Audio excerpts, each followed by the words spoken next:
এই কৃষ্ণনগরের বারোদোলের মেলার ইতিহাস বলতে গেলে আমরা ফিরে যাব 1764 খ্রিস্টাব্দে।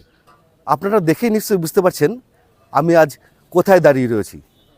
এই জায়গাটি নদিয়া জেলার অন্যতম প্রসিদ্ধ স্থান এবং ঐতিহাসিক স্থানও বটে। এটা হলো নদিয়ার রাজবাড়ির মূল ফটকের সামনে আমি দাঁড়িয়ে রয়েছি। আর এখানে এসে আমাদের আজকের যে ব্লগ তার বিষয়বস্তু হচ্ছে বারোদোলের মেলা, তার ইতিকথা। এই কৃষ্ণনগরের বারোদোলের মেলার ইতিহাস বলতে গেলে আমরা ফিরে যাব 1764 খ্রিস্টাব্দে। সেই সময় বর্গীদের আক্রমণে রাজা কৃষ্ণচন্দ্র রায় তার রাজধানী কৃষ্ণনগর থেকে শিফট করে নিয়ে চলে গেছিলেন শিবনিবাসে। সেখানেই তিনি বেশ কিছু দিন সেখানে ছিলেন। প্রসঙ্গক্রমে বলে রাখি, সে সময় তার দ্বিতীয়া মহিষী মানে দ্বিতীয়া যে রাজপত্নী ছিলেন তিনি অত্যন্ত গুণবতী এবং রূপবতী ছিলেন। তাকে তিনি কথা দিয়েছিলেন যে তিনি মেলা দেখতে নিয়ে যাবেন উলায়। উলায়টা হচ্ছে গিয়ে বর্তমানে বীরনগর। প্রসঙ্গক্রমে আবার এটাও বলে রাখি যে কৃষ্ণনগরের নাম ছিল কিন্তু আগে রেউই, সেটা অনেক আগেকার কথা। সে যাই হোক, রাজা যখন তার দ্বিতীয় স্ত্রীকে বা রাজপত্নীকে কথা দিয়েছিলেন যে তিনি বীরনগরের মেলায় নিয়ে যাবেন ঘুরতে, কিন্তু রাজকার্যে মনোনিবেশ করার জন্য, রাজকার্যে তিনি অত্যন্ত ব্যস্ত থাকার জন্য তিনি তখন তার স্ত্রীকে সেই মেলা দেখতে নিয়ে যেতে পারেননি। এবং পরবর্তীকালে তিনি এটা নিয়ে যখন খুব আফসোস করেন বা বুঝতে পারেন যে এটা ঠিক হয়নি, তখন ভাবেন যে ঠিক আছে, তাহলে বাড়ির সামনেই একটা মেলার উদ্বোধন করা হবে। এবং তিনি 1764 সালে এই বারোদোলের মেলার প্রবর্তন করেন।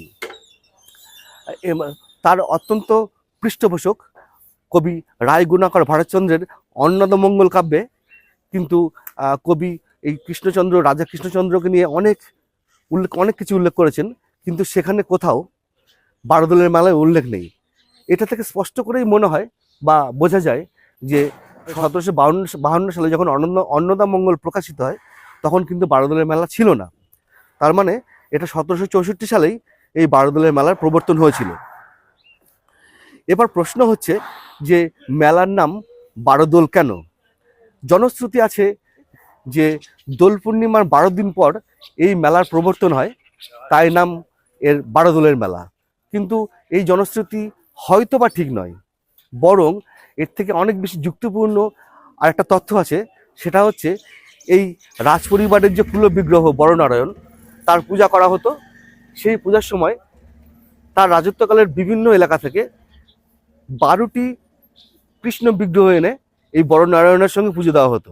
শান্তিপুর, সূত্রাগড়, নবদ্বীপ, অগ্রদ্বীপ, বিরাটি, তেহট্ট, বীরনগর প্রভৃতি জায়গাতে যে বিখ্যাত এই রাজপরিবারের দ্বারা প্রতিষ্ঠিত শ্রীকৃষ্ণ বিগ্রহ রয়েছে, সেগুলো মহা সমারোহে এই কৃষ্ণনগর রাজবাড়ির নাট মন্দিরে নিয়ে আসা হতো।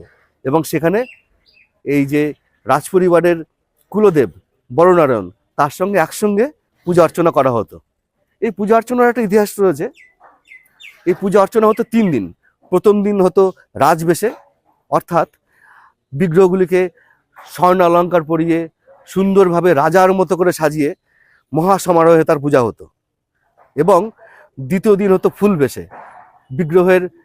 বিগ্রহগুলিকে সমস্ত কৃষ্ণ বিগ্রহগুলিকে ফুল দ্বারা সাজানো হতো অত্যন্ত সুন্দর করে, এবং তার পূজা অর্চনা করা হতো। এবং তৃতীয় দিন পূজা অর্চনা করা হতো রাখাল বেশে, অর্থাৎ দরিদ্র রাখালের বেশে পূজা করা হতো। এবং এই 3 দিনের পূজা হয়ে যাওয়ার পর মূর্তিগুলোকে রেখে দেওয়া হতো নাট মন্দিরের মধ্যেই 1 মাস ধরে। এই হচ্ছে গিয়ে একটা অত্যন্ত গুরুত্বপূর্ণ ইতিহাস। এবার এইখান থেকেই যেহেতু 12টি কৃষ্ণ বিগ্রহকে নিয়ে সেখানে পূজা অর্চনা করা হতো, সেখান থেকেই নাম হয়েছে বারোদোলের মেলা।